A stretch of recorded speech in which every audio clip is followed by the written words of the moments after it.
E agora vamos experimentar ciência através do Centro Ciência Viva de Estremoz e vamos estar à conversa com o seu diretor, Rui Dias, que é um homem extraordinário naquilo que diz juntar ciência com histórias muito interessantes. Não é assim, Rui Dias?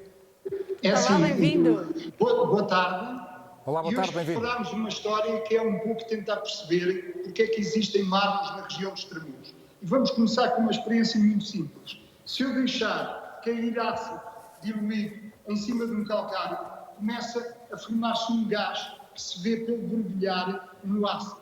Esta reação é típica do carbonato de cálcio aos ácidos. O que acontece é que o carbono e o oxigênio, juntamente com o cálcio, formavam a malha cristalina da calcite, que é o mineral que constitui os marmos, são libertados sob a forma de dióxido de carbono. E o que é incrível é que este carbono e este oxigênio faziam parte da atmosfera quando esta rocha se estava a formar. E esta rocha formou-se no tempo dos dinossauros. Por isso, se eu respirar o dióxido de carbono... Temos o ambiente de dinossauro, exatamente. Eu estou a respirar parte da atmosfera que pode ter sido respirada por um dinossauro há muito, muito tempo. Se eu fizer a mesma coisa agora sobre os mármores, acontece exatamente o mesmo, a libertação de dióxido de carbono, pois os mármores são formados também por cristais de calcite. Mas esta rocha formou-se muito antes de haver dinossauros na Terra. Ela formou-se quando os mares da altura estavam cheios de uns animais muito estranhos, como este que temos aqui, que são as trilobites. E as trilobites extinguiram-se há mais de 250 milhões de anos. Por isso, quando eu agora respiro este dióxido de carbono, eu estou a respirar parte da atmosfera de mais de 250 milhões de anos. O que é incrível. Mas calcários e mármores são ambos formados por cristais de calcite. Qual é a diferença? É essencialmente uma questão de tamanho. Os cristais de calcite dos calcários são muito, muito pequenos, que só se conseguem ver com o auxílio do microscópio. Pelo contrário, os cristais dos mármores são bem visíveis, pelo que os mármores brilham, pois a luz reflete na face desses grandes cristais. Mas porquê diferentes tamanhos? Uma experiência muito simples ajuda-nos a perceber o porquê. É essencialmente uma questão de energia.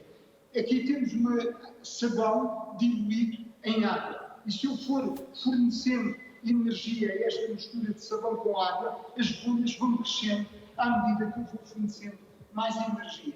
Por isso, para passar os calcários a mármores, eu tenho que agarrar nos calcários que se depositaram no fundo dos oceanos e levá-los para o fundo das cadeias de montanhas, onde as pressões e as temperaturas são muito mais elevadas e em que, durante algum tempo, alguns milhões de anos, eles passam lentamente a mármores. Mas como é que eu faço essa transição de rochas que se depositaram nos oceanos passaram para as cadeias de montanhas? Temos aqui uma última experiência em que se vê isso.